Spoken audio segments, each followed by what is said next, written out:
যেই কথা বলছেন যে প্রকাশ্যে বক্তব্য রাখবেন, এটার মানে আমি ঠিক বুঝলাম না যে প্রকাশ্যে বক্তব্য রাখা মানে কি তিনি কোনো সংবাদ সম্মেলন করবেন বা অন্য কিছু করবেন কি না। কিন্তু আমরা যতটুকু জানি তাকে সেফ হোমে রাখা হয়েছে, সেইখানে থেকে কিভাবে তিনি বক্তব্য রাখবেন সেটাও একটা বড় বিষয় কিন্তু। হ্যাঁ, এবং ভারতীয় কর্তৃপক্ষ যদি তাকে সহযোগিতা না করে তাহলে তো তার পক্ষে বক্তব্য রাখার কোনো সুযোগ নাই। আমরা ভারত বাংলাদেশ সম্পর্কের কথা বলছেন, আমি গত 14 সালে যে নির্বাচন হলো, 2014 সালে যে নির্বাচন হলো, সেই নির্বাচন আমরা অধিকাংশ বিরোধী দলই বর্জন করেছিলাম, দু একটা দল ছাড়া। সেই নির্বাচনে আপনাদের মনে থাকতে পারে যে ভারতের পররাষ্ট্র সচিব সুজাতা সিং তিনি স্বয়ং বাংলাদেশে এসে এরশাদ সাহেবকে হলো হাসপাতাল থেকে বের করে এনে নির্বাচনে বাধ্য করেছিলেন।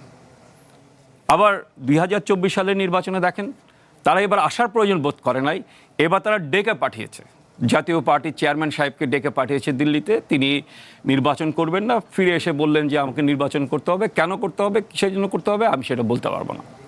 সুতরাং এই থেকে বোঝা যায় যে বাংলাদেশের রাজনীতিতে ভারতের একটা প্রত্যক্ষ মানে ভূমিকা আছে। ফলে এইটা তো মানে দিল্লির সাউথ ব্লক শুধুমাত্র বাংলাদেশ না, তাদের যে আশেপাশে যে প্রতিবেশীরা আছে, সেটা নেপাল বলেন, সেটা শ্রীলঙ্কা বলেন, সেই সব দেশ, প্রত্যেকটা দেশের মধ্যেই কিন্তু এক ধরনের দাদাগিরি করতে চায়। তাদের যে আধিপত্যবাদ, সেই আধিপত্যবাদটা তারা বিস্তার করতে চায়। সেই কারণেই তারা তাদের মতো করে রাজনীতিকে সাজায়।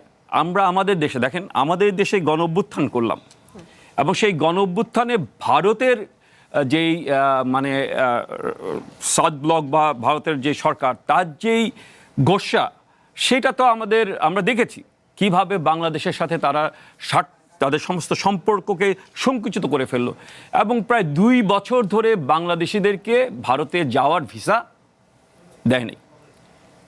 এটার মানে কি যে একটা সরকার মানে আমাদের একটা দেশের সাথে সম্পর্ক কি হবে, কোনো নির্দিষ্ট দলের সাথে না, কোনো নির্দিষ্ট সরকারের সাথে না, এটা স্টেট টু স্টেট, হ্যাঁ, রাষ্ট্র টু রাষ্ট্র একটা সম্পর্ক হবে। ভারত সেই জায়গায় নাই। ভারতের যেই দাদাগিরি, ভারতের যেই আধিপত্যবাদ, সেইটা আমাদের বাংলাদেশকে সহ তার নিকটবর্তী যেই প্রতিবেশীরা আছে প্রত্যেককেই ক্ষতিগ্রস্ত করছে। তো সেই জায়গাটায় আমি জানি না, আপনি বারবার বলছেন যে শেখ হাসিনা বক্তব্য রাখবে, সুতরাং ভারতীয় সরকার যদি তাকে সুযোগ করে না দেয় তাহলে তার পক্ষে বক্তব্য রাখা সম্ভব না। কারণ সে যেই জায়গায় আছে বলে আমরা শুনেছি বা যেই জায়গায় তাকে কন্টেন্ট করে রাখা হয়েছে শুনেছি, সেইখানে তো সাংবাদিকদের যাওয়ার কোনো প্রশ্ন নেই। ভারত সরকার কিন্তু এটাও বলেছে যে ভারতের মাটি ব্যবহার করে যে শেখ হাসিনা কোনো কর্মকাণ্ড চালাতে পারবে না, সেক্ষেত্রে কেন বক্তব্য, সেখানেও তো একটা বিধিনিষেধ থাকার প্রয়োজনীয়তা আছে যতদূর আমি জানি। কর্মকাণ্ড তার মানে যদি ভারতের মাটি ব্যবহার করে যদি কোনো কর্মকাণ্ড পরিচালনা করতে না পারে তাহলে কি করে সাংবাদিক সম্মেলন করবে, সংবাদ সম্মেলন করবে, কি করে সে হলো বক্তব্য রাখবে, কি করে সে আপনার অনলাইন ফ্যাসিলিটিস ভোগ করবে? সেই প্রশ্নটা তো খুবই মানে প্রমিনেন্ট হয়ে আসবে। ফলে এইগুলি একটা প্রচার। কেন প্রচার হচ্ছে? যে আপনাকে এক ধরনের আতঙ্কের মধ্যে রাখা। কেন রাখা হচ্ছে?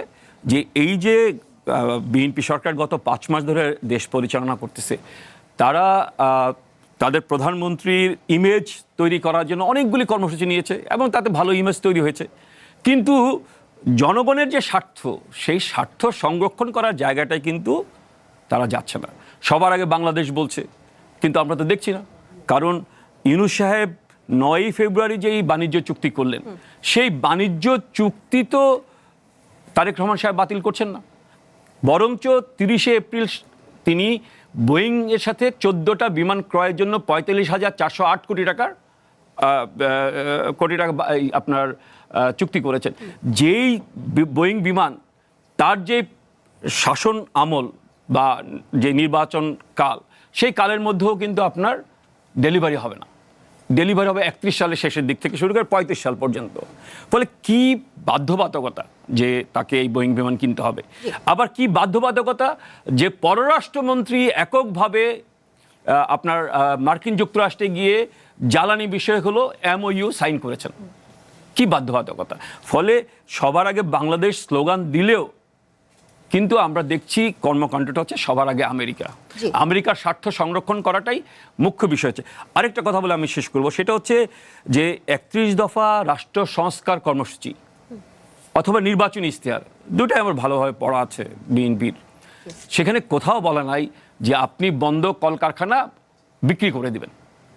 কিন্তু এই সরকার ক্ষমতায় আসার পর থেকে আমরা দেখছি এখানে শিল্প মন্ত্রণালয়, বিডা এবং প্রধানমন্ত্রীর নিজস্ব সভাপতিত্বে সভা হয়েছে, 44টা আপনার শিল্প কলকারখানা আপনার দিয়ে দেওয়া হবে কাদেরকে?